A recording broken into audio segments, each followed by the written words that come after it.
Доброе утро, друзья! На «Эхе Москвы» в Уфе мы начинаем в прямом эфире «Уфимский разворот». И сегодня вас после довольно-таки продолжительного перерыва приветствует Айдар Ахмадиев, Руслан Валиев и звукорежиссер Никита Полянин. Мы работаем в прямом эфире, трансляции в Facebook и на YouTube также ведутся, поэтому присоединяйтесь, смотрите на нас. Номер для СМС и сообщений в мессенджере Telegram также есть. Присылайте сообщения +7 927 304 10 51. Мы будем рады их почитать.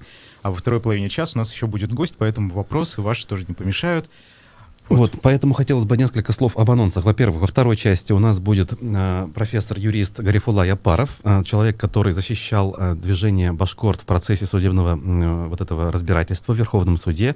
Я напомню, что в минувшую пятницу суд вынес такие решения, согласно которому деятельность Башкорта запрещена, то есть эта организация признана запрещенной, да, в России, наравне с тем же ИГИЛом и прочими, которые существуют. И мы всегда говорим, упоминая их, что это организация, запрещенная в России.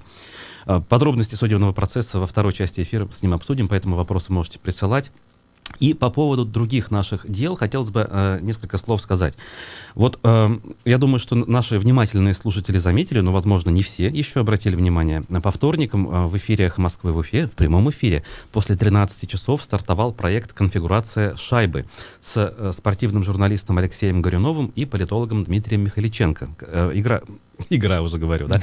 Программа посвящена хоккею с шайбой, мировому хоккею, но, конечно, с прицелом на наш уфимский хоккейный клуб «Салават Юлаев». Перипетии того, как идут игры, когда они будут идти, и перипетии того, как происходит внутреннее командное строительство, что ли, да, трансферная политика, тренерская работа, вот все это обсуждается с точки зрения экспертного подхода в этой программе. На мой взгляд, очень динамичная, интересная программа. Туда и гости будут приходить, поэтому всем, кому не безразличен хоккей, смотрите и слушайте конфигурацию шайбы после 13:00 каждый вторник. Ну и вопросы туда тоже можно присылать, поскольку это, подчеркиваю, прямой эфир.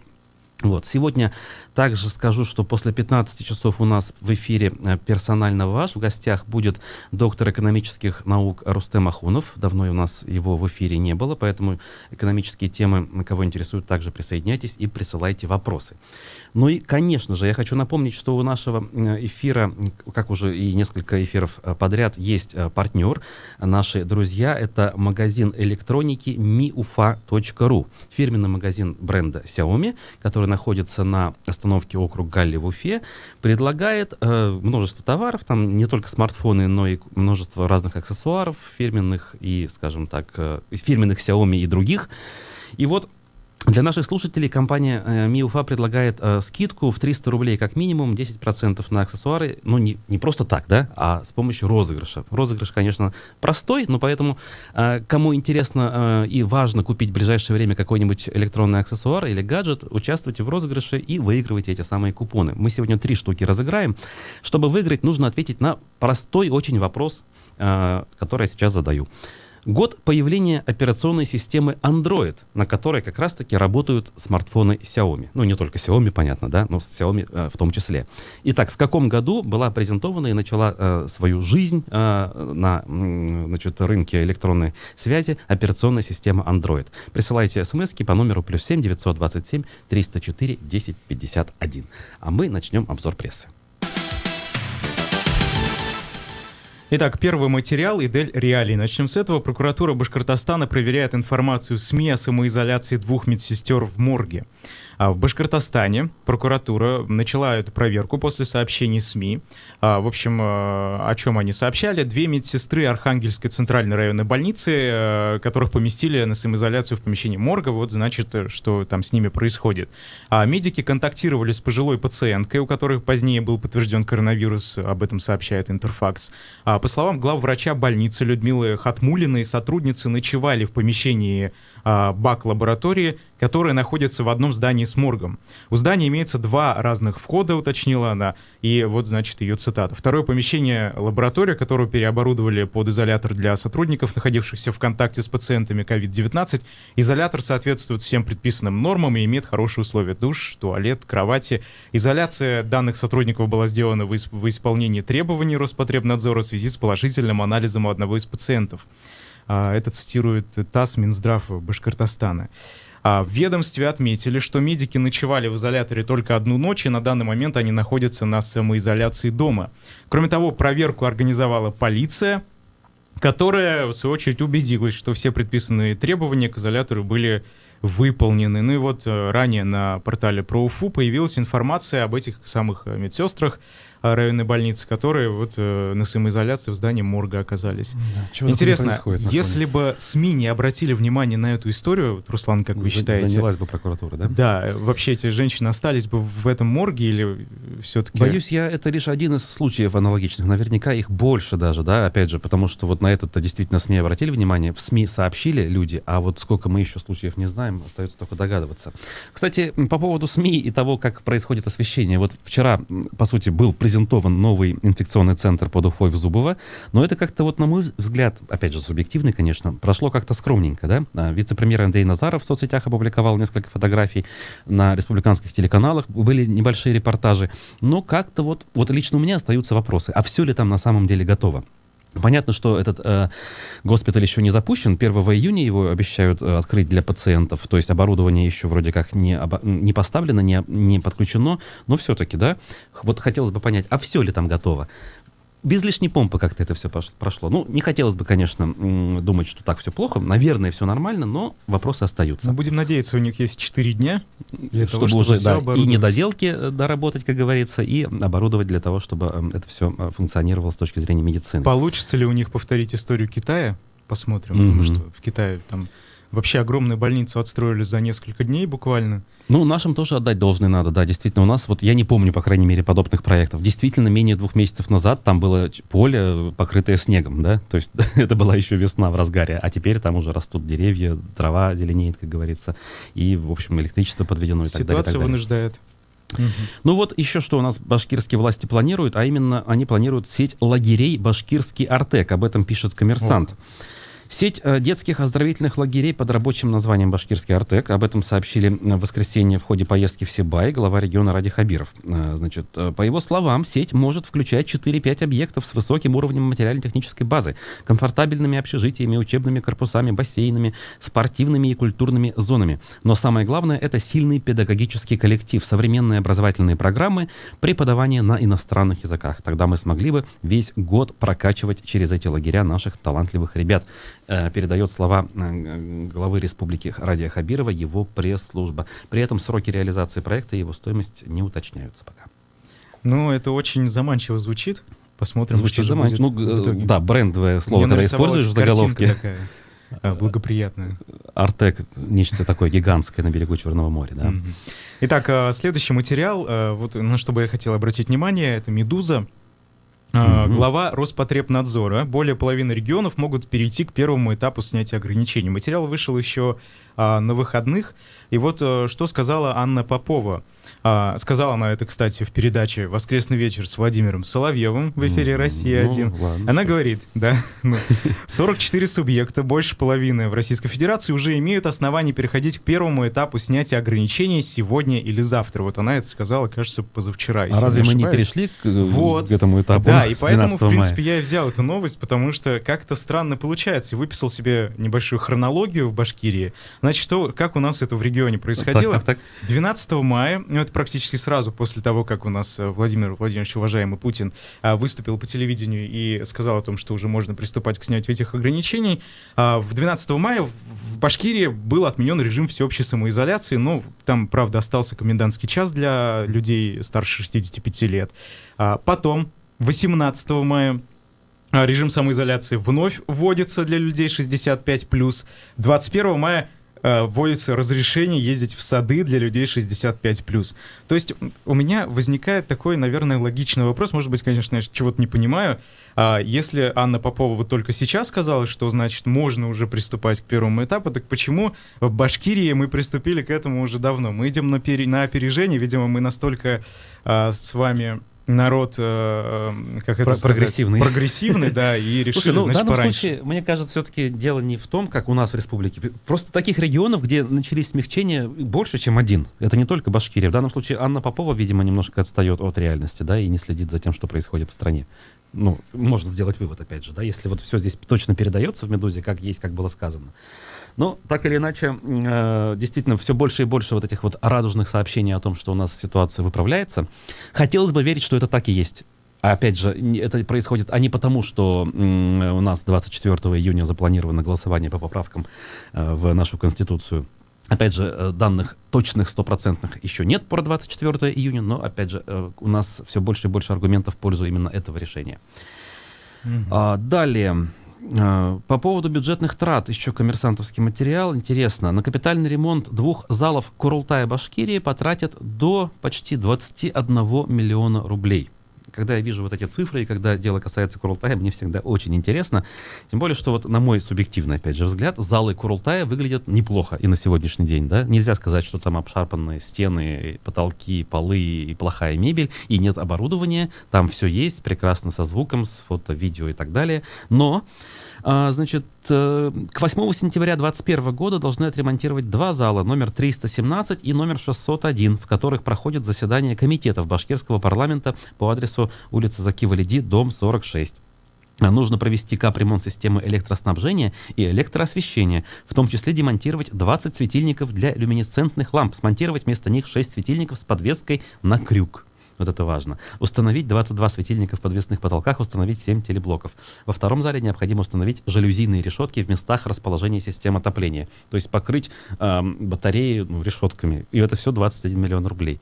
Интересно. Вот интересно, опять же, да. Вообще необходимость сама по себе и, опять же, стоимость вызывает все-таки вопросы. Не уложится ли тут в 500 тысяч на все про все, да? Но все-таки у меня вызывает вопрос в первую очередь то, что у нас сейчас ситуация не самая лучшая во всем мире, ну и в Башкирии в том числе. А тут, значит, у нас светильники. Так, у нас сколько помещений, которые, я не знаю, посмотрите на больничные палаты. Вот опять же, на фоне коронавируса. Сколько мы получали видео, фотосообщения о том, как выглядят палаты, в которых находятся люди, причем в режиме изоляции, на 2-недельном карантине.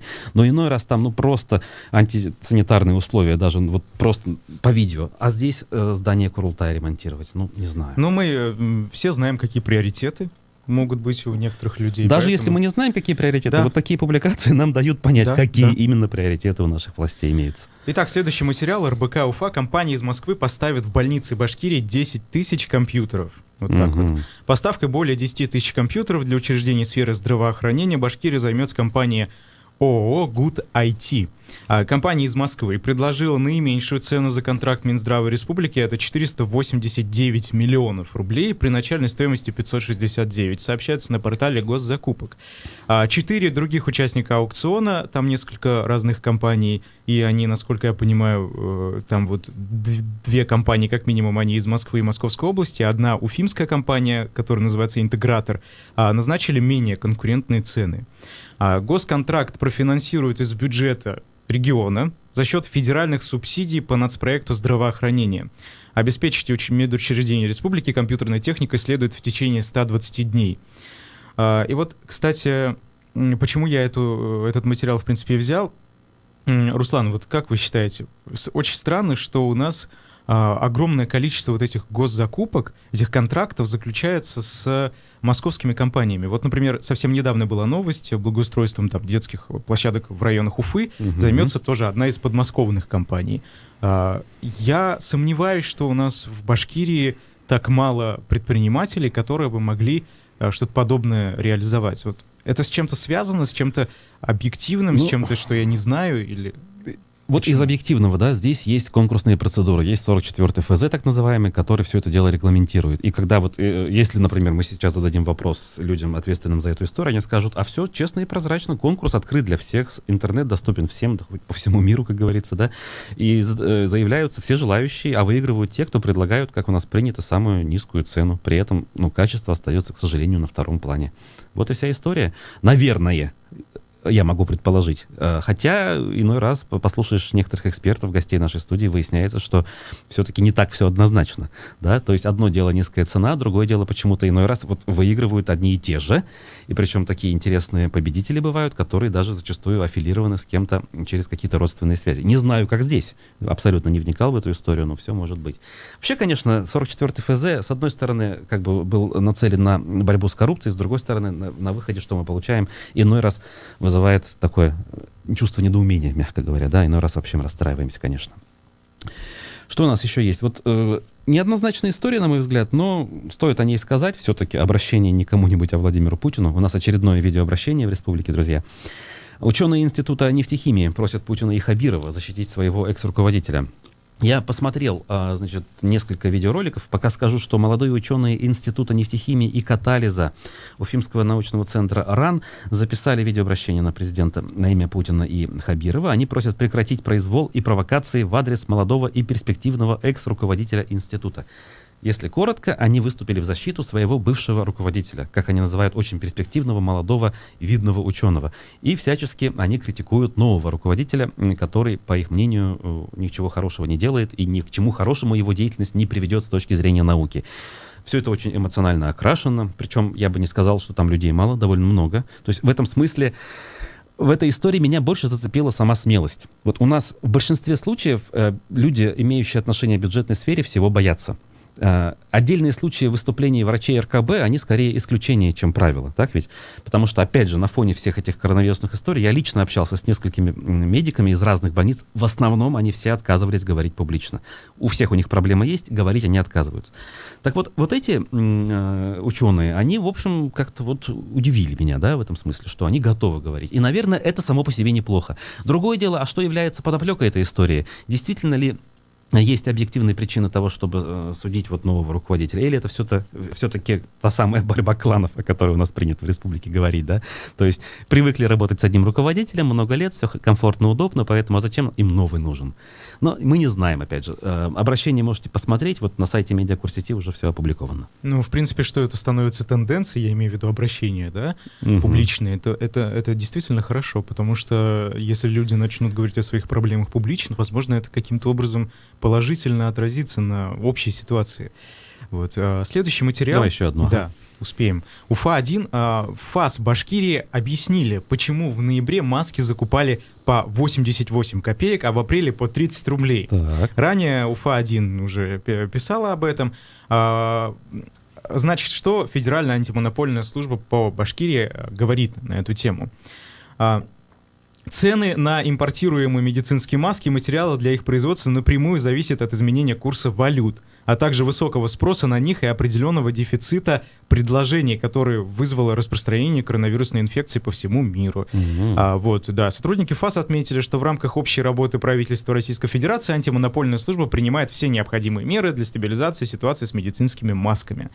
Вот. Но, кстати, вот огромный рост. Раньше 88 копеек стоила одна маска, а сейчас она стоит 30 рублей. Действительно ли это вот результат изменения курса валют? Ну, насколько это... Отчасти, наверное, да, курсы валют изменились, но тут они все-таки привели главный аргумент, это спрос. И, по-моему, это все-таки капитан очевидность получается, да, то есть они привели те вещи, которые любой человек может легко объяснить. Ну, не знаю. Ну что, обзор прессы будем заканчивать. Давайте тогда сейчас мы тему поменяем и проголосуем. Хотелось бы напомнить, друзья, что на этой неделе стартует судебный процесс над политиком Айратом Дильмухаметовым, и процесс этот стартует в военном суде города Самары, вот уже буквально завтра, 27 мая у нас будет завтра. Понятно, что мы будем этот процесс освещать. Наши коллеги с Самарского эхо будут участвовать в заседаниях, я очень надеюсь, вот все к этому у нас уже готово. А пока хотелось бы в преддверии вот этого, что ли, процесса небольшой срез сделать, вот которого мы еще ни разу с вами не делали, но я считаю, что мы должны это сделать. На фоне всех перипетий вот в судьбе политика Айрата Дильмухаметова споры, как правило, вот шли и идут, я думаю, будут идти. Многие спикеры нашего эхо, федерального эхо, наблюдатели, журналисты в один голос говорят, что дело Дильмухаметова исключительно политическое, что, в общем, он не заслуживает таких суровых мер по отношению к себе и вообще никаких мер не заслуживает. И, в общем, все, что делается органами ФСБ и следствия, это противозаконно. Но кто-то, чаще всего это наблюдатели, которые не сильно погружены в повестку, но все-таки это люди с собственным мнением, которые пишут эти мнения в соцсетях, пишут, что вовсе не так однозначно. Вот мы слушали Дильмухаметова, мы считаем, что он не прав, и вообще он виноват, и вообще все правильно делают органы. И просто так, как говорится, нет дыма без огня, да? То есть в этом смысле власти у нас, наверное, где-то к себе вызывают вопросы, но в чем-то они правы. Поэтому вопрос очень простой и в то же время, наверное, сложный, друзья. Давайте поголосуем. Так, где у нас тут голосование? Да. Если вы считаете преследование Дильмухаметова Айрата, как некоторые люди считают, справедливым, голосуйте по номеру 262-72-47. Если вы не считаете преследование Айрата Дильмухаметова справедливым, то есть считаете его антигуманным, противозаконным, в конце концов, нелогичным, 262-72-48. Голосование. Процесс пошел. Преследование Айрата Дильмухаметова вполне справедливо. Вы считаете, что власти правы. 262-72-47. 262-72-48. Вы считаете, что это преследование несправедливо, политически мотивировано, совершенно из пальца высосано. Поэтому, в общем, вы полностью являетесь его сторонниками, даже не разделяя, возможно, его некоторые политические убеждения. Кстати, многие из правозащитников, многие те же самые федеральные журналисты, я вот сейчас вспоминаю там Максима Шевченко, да, Виктора Шендеровича, они не сказать, чтобы там разделяли его многие позиции, но они говорят, что это политический заключенный номер 1 в России на сегодняшний день, потому что уже очень суровые статьи у него и сразу 5 штук, да, на одного человека. Но многие участники споров в уфимских соцсетях говорят, что нет, вполне себе, вот мы слушали его выступления прошлых лет, и считают они, что, в общем, это все правильно. Голосование очень активно протекает, поэтому, пожалуйста, звоните, высказывайте свое мнение, это важно довольно-таки. Но, Руслан, я, наверное, вас не буду спрашивать все-таки, ну, да. за какой бы вариант, да? Это, наверное, было бы не совсем логично. Итак, друзья, у нас остается буквально еще 15 секунд на ваше голосование. Итак, если вы считаете, что преследование Айрата Дильмухаметова справедливое, 262-72-47. Если вы считаете, что несправедливое, 262-72-48. Наверное... Ответ очевиден, давай его назовем. Все-таки, да. Объявляю стоп. Итак, 94% у нас за то, что несправедливое. Естественно, 6% наших слушателей считают, что это преследование справедливое. Мы уходим на новости, вернемся с Гарифулой Япаровым после перерыва на новости.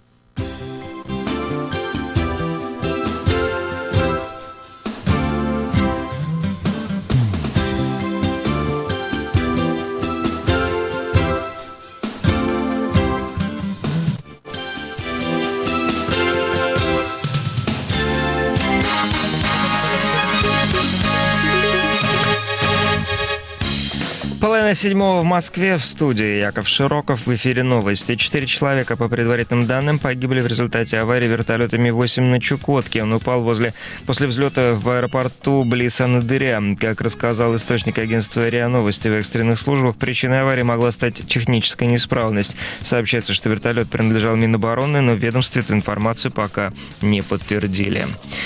Пробные ЕГЭ пройдут в России 29 и 30 июня. Основная волна экзаменов начнется 3 июля. Это будут география, литература и информатика, сказал министр просвещения Сергей Кравцов. Самый массовый госэкзамен по русскому языку запланирован на 6 и 7 июля. Как пояснил министр, его решено проводить в 2 дня, чтобы уменьшить число людей в пунктах сдачи ЕГЭ. Сроки сдачи выпускных экзаменов, считает Кравцов, не повлияют на проведение приемной кампании в вузы. Прокурор в Мосгорсуде попросил приговорить гражданина США Пола Уиллана к 18 годам колонии строгого режима. Американцы обвиняют в шпионаже. Уиллан и его защита настаивают на невиновности. Гражданин США был задержан в конце 2018 года. Накануне на процессе прошли прения сторон. Оглашение приговора назначено на 15 июня. Защита жителей Якутии Александра Габышева, который называет себя шаманом, пожаловалась в Европейский суд по правам человека. Адвокат Алексей Перенишников просит принять меры для освобождения его подзащитного.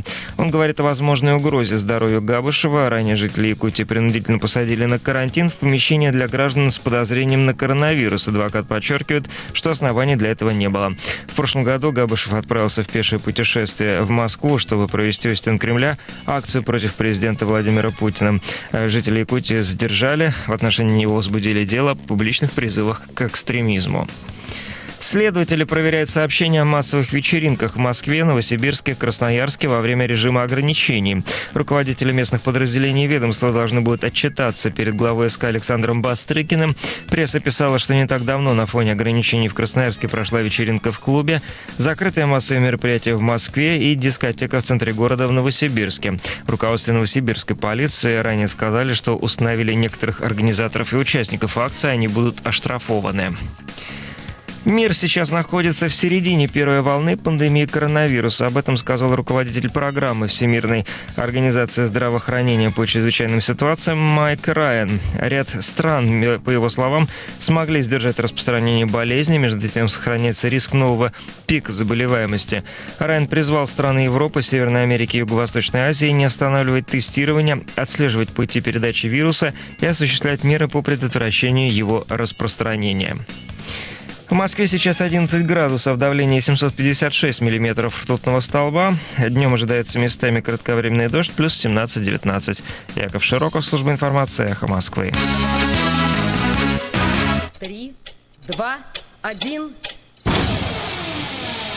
Реклама. Отвечает Александр Друзь. Купить недвижимость по старым ценам еще можно. Только покупать надо с умом, у надежной компании и на финише строительства. Это жилой комплекс «Умный дом», который возводит строительная компания «Стройфедерация». Жилой комплекс «Умный дом» на Злобина уже построен. Идет отделка качественными материалами импортных брендов: ламинат «Эггер», кондиционеры «Балу», радиаторы «Пурмо», лифты «Отис» с дизайном от студии Porsche. Успей купить последние квартиры по старым ценам. Звони сегодня. 200-80-10. Застройщик ООО «ИСК Стройфедерация». Проектная декларация на сайте стройфед.ру. По средам после 13 часов на «Эхе Москвы» в Уфе раскрываем результаты маркетинговых исследований и говорим с экспертами из различных сфер рынка. В программе «Включаем маркетинг». Ведет программу Виталий Пилипчук. Телефон рекламной службы «Эхо Москвы» в Уфе. 216 35 99. Будет реклама, будет и эхо. На то мы и партнеры.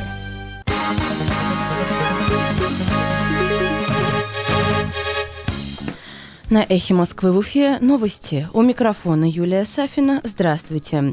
За выходные в Башкирии число зараженных коронавирусом превысило 2700 человек. По данным Минздрава Башкирии, за 3 прошедших дня в республике выявлено 258 новых случаев заболевания COVID-19. Таким образом, всего в Башкирии заражено 2772 человека. Выписано с выздоровлением 884 человека. Умерли 18. В стационарах республики на лечении находится 834 пациента с коронавирусом, из них в тяжелом состоянии 38 человек. Еще 70 вахтовиков с Чаяндинского месторождения выписаны из обсерватора. 24 мая вахтовики покинули обсерватор, развернутый на базе профилактории «Родник здоровья» в Уфимском районе. Как сообщает пресс-служба Госкомитета Республики по ЧС, вахтовики прошли 2-недельный карантин и получили отрицательные результаты анализов на коронавирус. Выписавшихся отвезли в Нефтекамск, Стерлитамак и Уфу на специально выделенных для этого автобусах. Школьники из Башкирии попросили Радия Хабирова перенести выпускной. Видеозапись с обращением выпускников опубликована ВКонтакте. Руководство республики решило провести последний звонок и выпускной в онлайн-формате. В обращении школьники заявляют, что лучше перенести выпускные на более поздний срок, чем проводить праздники дистанционно. Цитата: «Мы тоже живые люди и хотим испытать те же эмоции, которые переживает каждый выпускник». Конец цитаты. Ученые Института нефтехимии обратились к Владимиру Путину и Радию Хабирову с просьбой защитить бывшего руководителя. Они записали видеообращение к главе страны и главе республики, в котором сообщили, что Владимира Дьяконова, руководившего институтом, уволили после того, как на пост председателя Уфимского федерального исследовательского центра Российской академии наук назначили Ахата Мустафина. По их словам, уже год, прошедший с назначения, ни руководство, ни сотрудники Института нефтехимии не могут работать спокойно. Как сообщает медиакорсеть, после назначения Мустафина руководство института начали проверять в прокуратуре и вызывать в суды, а уволили Дьяконова во время больничного из-за того, что с него сняли доступ к гостайне. Сам Дьяконов рассказал изданию, что в его договоре не указано, что он обязан иметь этот доступ. Он отметил, что после увольнения обратился в суд, однако первая инстанция ему отказала. Он считает, что решение было продавлено, и отпускать ситуацию на самотек он не намерен. В завершении выпуска о погоде. По данным сервиса Яндекс.Погода, сейчас в Уфе ясно, 11 градусов тепла. Днем до плюс 21, умеренный ветер без осадков. Юлия Сафина, служба информации «Эхо Москвы» в Уфе. слушаете «Уфимский разворот» – программу, в которой ваше мнение может быть услышано, голос учтен, а СМС-сообщение прочитано в эфире нашей радиостанции. Слушайте «Уфимский разворот» по будням с 8 утра. Да не просто слушайте, участвуйте.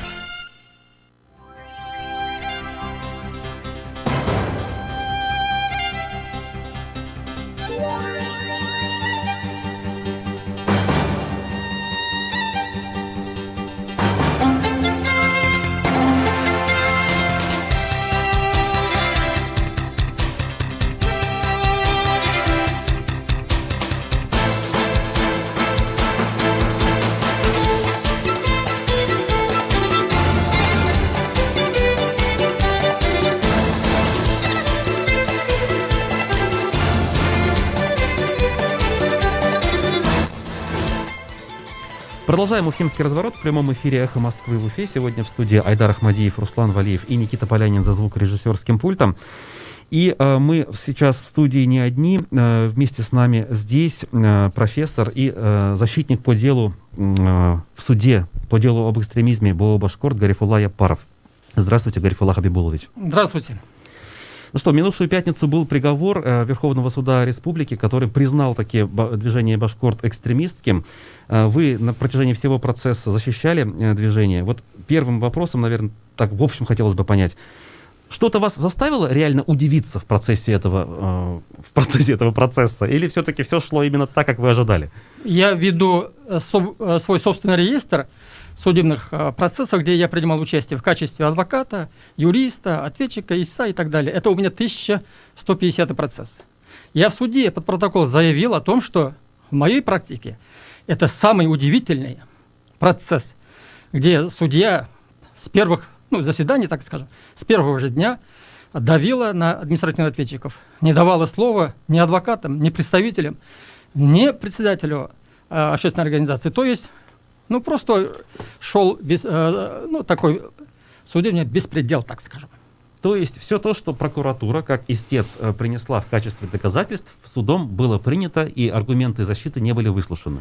Примерно вы представляете, значит, если детали, одно из заседаний, я просто память у меня осталась, я день просто не скажу, где-то около 10 ходатайств было со стороны административного истца, это представители прокурора Республики Башкортостан, и где-то 7-8 ходатайств было с нашей стороны.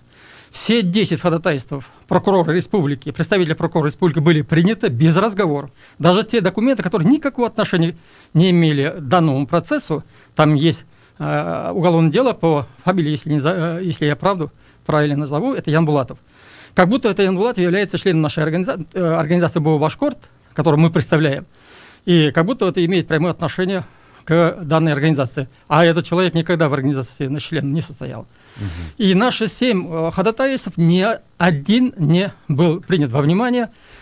Потом выяснилось в предпоследнем заседании, что несколько наших важных доказательств письменных, которые я сам лично представлял адвокат Селезнев, они не оказались в материалах дела. Когда судья начал исследовать документы, это определенная стадия, так исследование документов называется, мы выяснили, что масса, так скажем, наших документов, письменно поданных суду, материала дела не оказалось. Но это вообще беспредел. За это судья должен нести ответственность. Мы этим будем заниматься.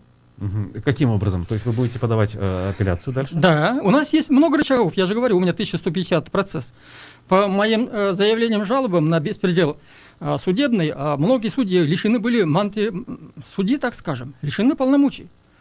Но я пример приводить могу просто по Гафурийскому району, когда председатель районного суда по нашим жалобам сняли с должности, так скажем, и федеральный судью Давлечный. У меня в памяти эти дела. Так, смотрите. И мы обязательно будем обжаловать вот такие беззаконные действия, судьи Фахруддиновой. У нас есть возможность обратиться и к коалиционной коллегии судей, не только Республики Башкортостан и Российской Федерации. Мы эти рычаги будем использовать, потому что в ходе судебных заседаний я неоднократно судью предупреждал, что превышать свои полномочия как председательствующего нельзя. Мы тоже сторона в деле, мы равноправны, а процесс у нас публичный, и мы, истец и ответчик, имеем равные права и равные полномочия. Скажите, какие из пунктов, что ли, обвинения вот наиболее вопиющими вам кажутся? Я имею в виду вот сам факт того, что, например, БО «Башкорт» вообще не является зарегистрированной организацией. Является ли этот пункт уже нарушением, да? Является ли нарушением то, что в качестве членов организации назывались те люди, которые членами не являются? Вот. Или какие-то другие пункты, возможно, которые я не называю? Вы понимаете, я считаю, что незаконно принимал участие в судебном процессе управления Минюста РФКП-РБ.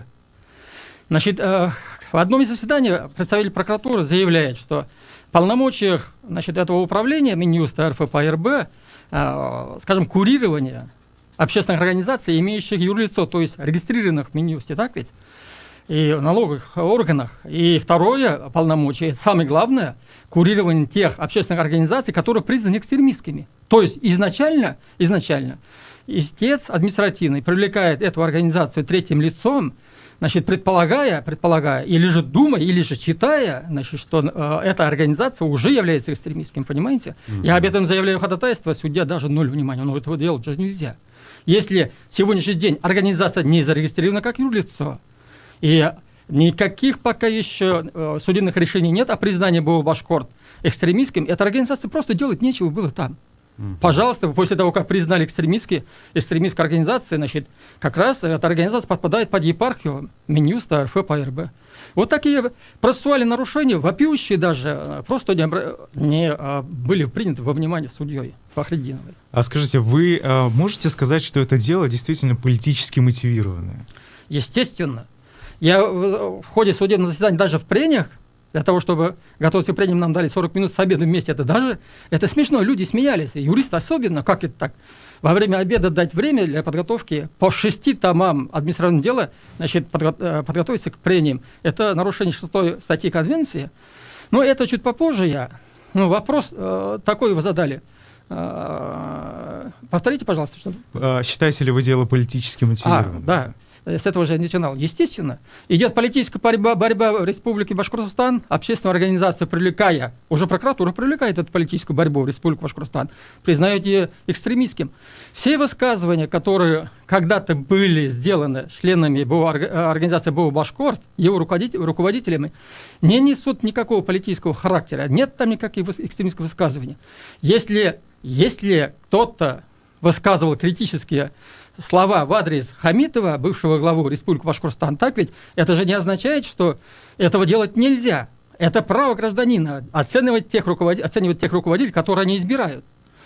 И поэтому, когда один из экспертов публично в суде заявляет, что Хамитов это и есть российское государство, все смеялись, конечно. Но так делать нельзя. Это показывает, прежде всего, квалификацию этих экспертов, которые были привлечены. Во-вторых, говорит о том, что чисто идет политическая борьба, где вовлечены главы нашей республики, бывшие действующие, и поэтому БО «Башкорт», чтобы они критически не высказывались в адрес руководителей нашей республики. И вот таким образом применяются репрессивные меры. Это чистой воды политика. Тут общественная организация, которая никогда политикой не занималась, никогда члены и самоорганизация не высказывала, экстремистские высказывания, тем более не допускала экстремистские действия и так далее, от которых бы пострадали граждане, юридические лица, пострадало бы государство и общество, но нет никаких фактов.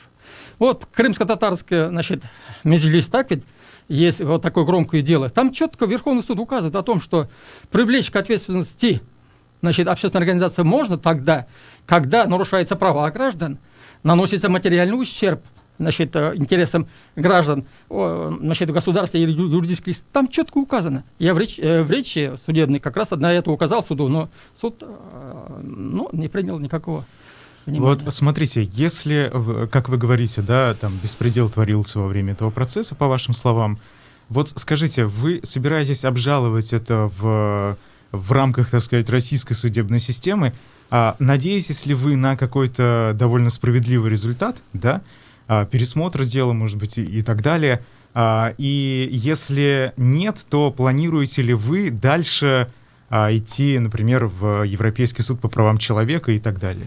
Это естественно. Я как адвокат, как представитель этой организации неоднократно уже после процесса заявлял, об этом есть высказывание и судебной речи моей, мы в обязательном порядке, если не найдем справедливости в российском правосудии, мы в обязательном порядке обратимся в Европейский суд. У меня есть опыт определенный обращения в Европейский суд. По тому же Гафурийскому району у нас есть уже поданные жалобы на беспредел, так скажем, судебный в российском судопроизводстве. И надеемся, что Международный суд по правам человека примет во внимание все те нехорошие дела, которые творились в судебном процессе. Но я еще раз повторяю, тот судебный процесс, который прошел в стенах Верховного суда Республики Башкортостан под председательством, под, так скажем, руководством Фахриддиновой, судьи, но это вообще вопиющий беспредел. Скажите, вот вы упомянули экспертов, да, и экспертное заключение. Правильно ли я понимаю, что в основу приговора, по сути, решения, точнее, суда, легла вот эта лингвистическая экспертиза? Вы понимаете, у меня сегодняшний день, как доктора наук, как профессора, значит, есть определенное право оценка моих коллег, кандидатов наук, филологических наук, психологических наук, специализации разные. Но если тебе государство признало специалистом высшей квалификации, это генералы в науке, так скажем, кандидат наук и доктора наук, это высшая квалификация, лица, которые имеют высшую квалификацию. Кто эти эксперты, кстати, назовите их? Значит, Кислова, Хужахметов, Нурмухаметова и Азнабаев. Азнабаев доктор исторических наук, профессор. Вот в ходе допроса наших экспертов, начну, наверное, более человека с высоким статусом Азнабаевым, он заявил, что для одних башкир-геины являются геинами, для других башкир-геины не являются геинами. Удивительно. Еще делает такое юридическое умозаключение, являясь просто чисто историком. Я его очень уважаю, как историка. Уважаю я его. Но он не юрист. Он делает вот такое заключение, что, прежде всего, эти геины являются сельскими сходами. Но в 25-й статье Федеральный закон номер 131 об общих принципах местного самоуправления есть четкое определение, что такое сельский сход. Удивительнейшие вещи, когда не юрист делает вот такое заключение, и прокуратура, прежде всего, как надзорный орган, считает это за истину и передает эти материалы на рассмотрение суда. И судья тоже, зная, я неоднократно задавал вопрос Азнабаеву, неоднократно, я скоро выложу все в интернет, я у него спрашиваю, вы юрист, для того, чтобы делать выводы чисто в сфере юриспруденции, в отраслях конституционного права, государственного права. И самой тончайшей сфере юриспруденции – это сфера права человека. Я спрашиваю, вы Конституцию Республики Башкортостан читали? Одна Кислова мне заявила, что, по-моему, она, извиняюсь, если не она, заявила, что... Нет, Хужахметов заявил, по-моему, что они эту Конституцию в глаза не видели, то есть не читали. И я считаю, что все заключения лингвистов, кандидатов филологических наук, доктора исторических наук, кандидатов психологических наук, у них вот такие ученые степени. Они подложные, во-первых. И, во-вторых, такие заключения в суд подавать нельзя, когда подписываешь об ответственности за заключение, так ведь, и тебе там задают конкретные вопросы, и, выходя за пределы этих вопросов, делать заключение по совершенно другим сферам, в которых они вообще ничего не понимают, так скажем. И второе, когда один из экспертов, чтобы не позорить, я говорить не буду, это не Азнабаев, только другое.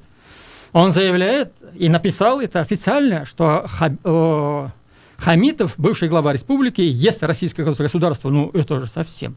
Это что такое? Это феномен какой-то в науке. Называет какого-то конкретного человека, физического лица, и этого физического лица, так скажем, идентифицировать как государство. Это вообще.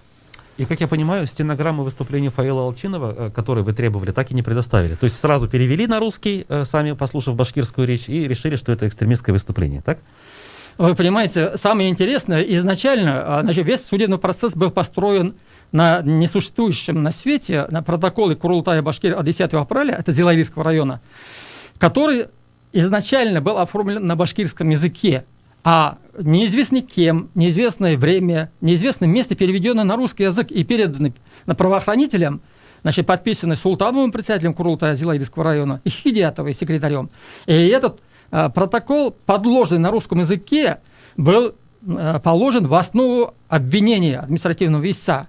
В ходе судебного заседания мы просили предоставить оригинал вот этой копии, которая у нас есть, протокола на башкирском языке, чтобы сличить дословно, буквально, с протоколом на русском языке, но суд так и не смог, заставить ВКБ, это Всемирный Курултай Башкир, где в недрах хранится вот этот оригинал, потому что так пишут и Султанов, и Хидиятова, они говорят, документ отправили туда. И вот этот, значит, протокол на башкирском языке так и суд, значит, заставить не смог, вы что представили. У нас есть копии.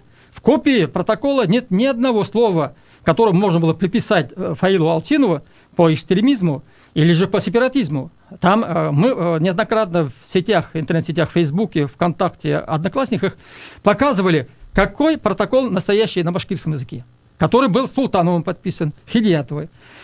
Ну, у нас впереди работа. Я говорил, у меня из нескольких высших образований, первое образование – это агроном. Там непаханное поле, мы пахать будем. Какие проблемы? И все-таки, ну вот учитывая, что вы сами говорите, дело является политически мотивированным, явно оно идет не в состязательном ключе, как вот если делать выводы из вашего выступления. Ну, какие шансы найти справедливость в правосудии?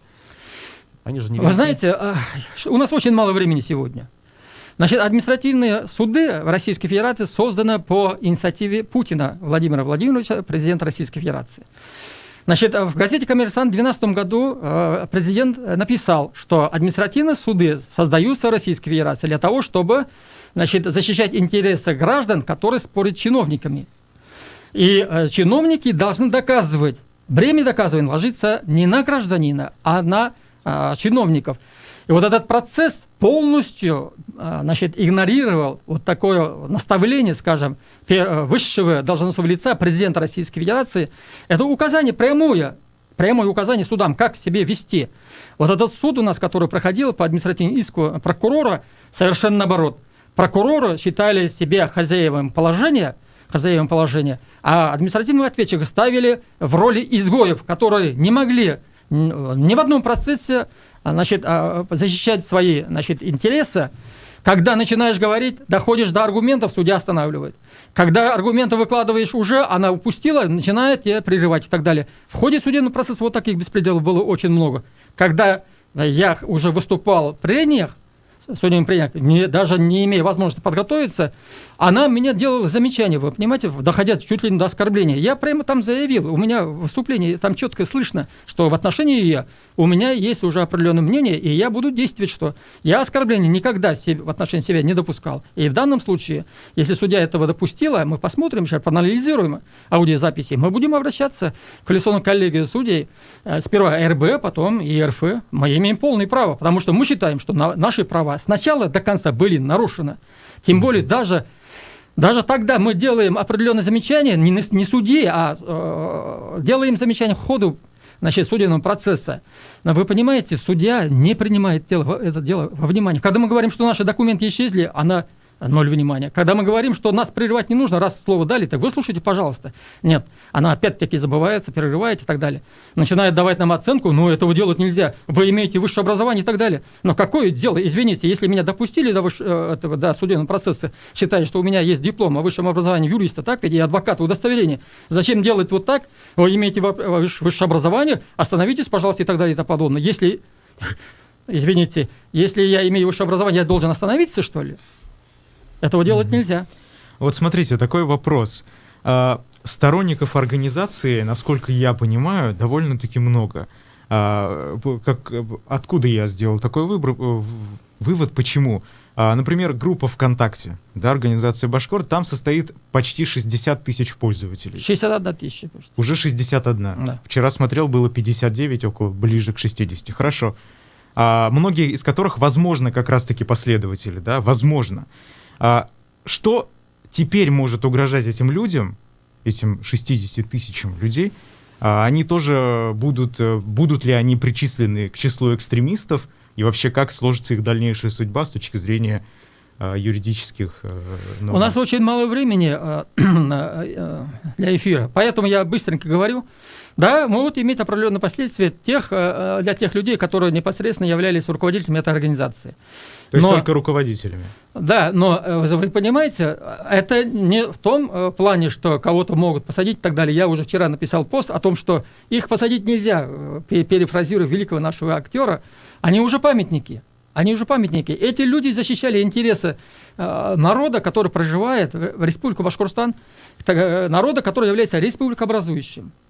И мне кажется, если общество будет молчать, значит, конечно же, те же прокуроры, которые инициировали вот такой административный иск, могут принимать какие-то еще меры, чтобы до конца довести данное дело, найти что-то крамольное в отношении отдельных лиц, значит, и признать их тоже экстремистами. Но признание общественной организации экстремистской и запрет ее деятельности не означает там конкретного лица, значит, признать экстремистами и так далее. Но в высказываниях отдельных лиц, в том числе Фаила Алчинова, и никого, кроме Алчинова, тоже не нашли в ходе судебного процесса экстремистского высказывания. Но удивительнейшие вещи, если говорят, значит, люди, что республика самостоятельная, состав Российской, она самостоятельная, у нас Конституция Республики Башкортостан четко написано. А Конституция Российской Федерации тоже написано, что Российская Федерация – это федеративное государство, куда входят самостоятельные государства. Так ведь? Одним из государств 85 субъектов является Республика Башкортостан. Но зачем, если это изложено в Конституции, что все субъекты являются самостоятельными государствами, сегодня зачем это положение, значит, сделает как обвинение в отношении отдельных лиц. Я еще закончу. Если Фаил Алчинов, если это бы так заявил, а где в башкирском языке вот выступление его в Курултае, в Зилайрском районе? Да, мы бы поняли, сличили. что не предоставили они эти документы. документы. Нету, потому что эти все пустые Смотрите, у нас до обвинения. конца минута. Вот раз уж мы говорим, что дело политическое, заказ откуда идет? Это Уфимский Белый дом или Кремль? Вы знаете, ФАС сказано было, извините, вот так, я писатель, журналист и так далее, юрист. ФАС было сказано самим первым лицом нашей республики Хабиром Ради Фаридовичем. Он же сказал, беспощадно будет бороться. Но вы знаете, вот этот судебный процесс сегодня не плюс в его карьере. Это показывает на то, что у него еще мудрости мало. Для того, чтобы понимать, кто живет в нашей республике. Он же первое лицо. Он же глава республики, он же должен защищать интересы всех граждан Российской Федерации, проживающих, я еще раз повторяю, всех граждан Российской Федерации, проживающих на территории Республики Башкортостан. Это его задача. Скажите, если, одну секунду. Если сегодня, если одну часть жителей, это большую часть жителей, которых представляет БО «Башкорт», это башкирский народ, так ведь? Если эту организацию признали экстремистскими, значит, большая недоработка, большой минус, значит, в деятельности самого главы республики. Я знаю, потому что мы все видели, что ФАС было сказано именно с башкирского Белого дома.